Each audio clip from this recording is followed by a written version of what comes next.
dia de hoje será lembrado não apenas como um marco histórico, mas também como um ponto de virada, um divisor de águas. É aqui que mudamos a trajetória do Brasil. Esse dia representa o início de um novo país rumo ao progresso.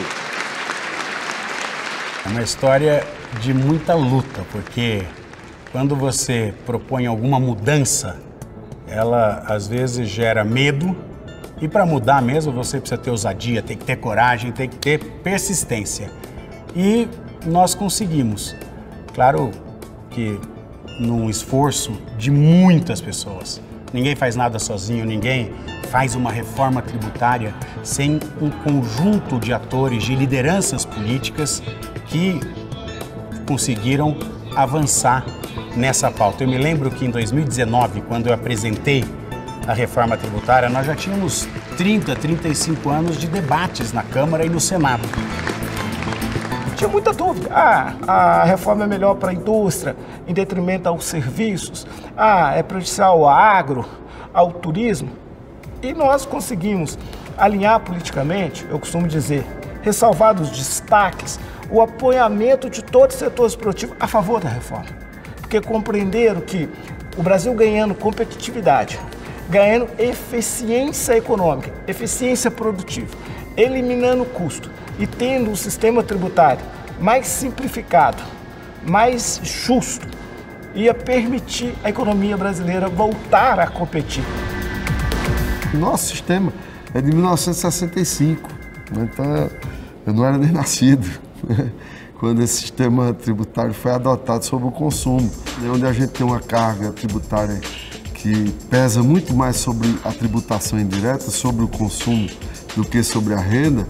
Isso é uma distorção, porque nos países similares ao nosso é exatamente o contrário, e por isso que a nossa tributação é tão regressiva, ou seja, ela pega mais os mais pobres, aqueles que mais precisam, né? Pega a classe média. Nós vamos dar progressividade. Quem ganha mais vai pagar mais, quem ganha menos vai pagar menos. Porque nós estamos utilizando o instrumento do cashback, que vai ser a devolução de parte dos impostos pagos pelas pessoas de menor poder econômico na hora da compra do seu alimento, do botijão de gás, da energia, de alguns produtos de higiene pessoal e aqueles produtos, serviços que parte da população utiliza, classe média popular, educação, saúde e transporte coletivo, nós criamos uma alíquota reduzida de 60%. Então, todos os estudos apontam que 90% da população vai ter diminuição de carga tributária, além da certeza que ela saberá o que ela está pagando. O sistema que é atual, que cobra imposto do imposto, que cobra imposto do valor acumulado, ele dificulta o país de disputar o mercado internacional, porque de 193 países reconhecidos pela ONU, 174 cobram imposto do valor adicionado, né? Ou seja, todos aqueles impostos do meio da cadeia são creditados para o produto final. Lógico que tem uma transição, né? Toda reforma tem uma lógica de transição para não impactar a federação como um todo.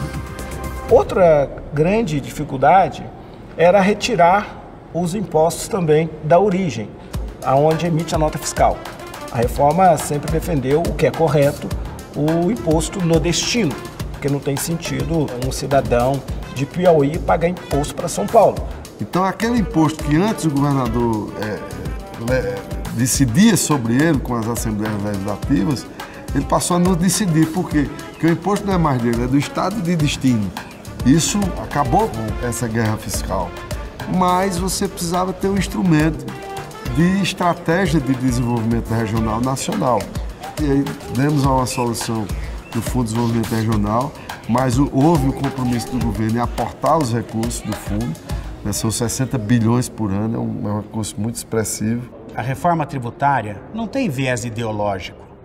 Não é do partido A ou do partido B. É da Câmara, do Senado, do povo brasileiro. Em 2019, o então presidente Rodrigo Maia nos chamou o deputado Baleia Rossi e incentivou para que ele apresentasse uma PEC que era originária do Centro de Cidadania Fiscal, e aí tem o API, o Eurico de Santos e outros que já vinham construindo esse debate há muito tempo, né, e nunca se conseguia prosperar, né? A gente foi fazendo o debate, conversando com as pessoas, dialogando. Viajando o país todo, conversando com entidades, setores produtivos, governadores, prefeitos, o então presidente Davi Alcolumbre no Senado, com o presidente Rodrigo Maia na Câmara, o então ministro Paulo Guedes. Todo mundo acertou para fazer uma comissão mista, né? E nessa comissão mista a gente já começou o debate nas duas casas. E claro que alguns momentos foram cruciais para a gente chegar à aprovação. Primeiro, quando nós conversamos com o presidente Lula, ainda na transição, eu falei, presidente, eu gostaria que o senhor se comprometesse a priorizar a reforma tributária.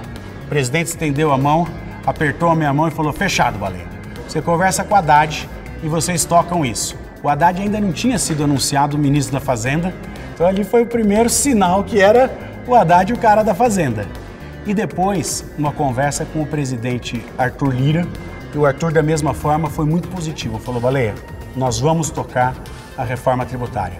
Então, o presidente Arthur, o presidente Pacheco, o presidente Lula através do Haddad, o vice-presidente Geraldo Alckmin, a Simone Tebet e tantos líderes partidários que lutaram, que convenceram as bancadas que esse era o melhor caminho para o país. Eu acho que foi uma longa caminhada, mas que valeu.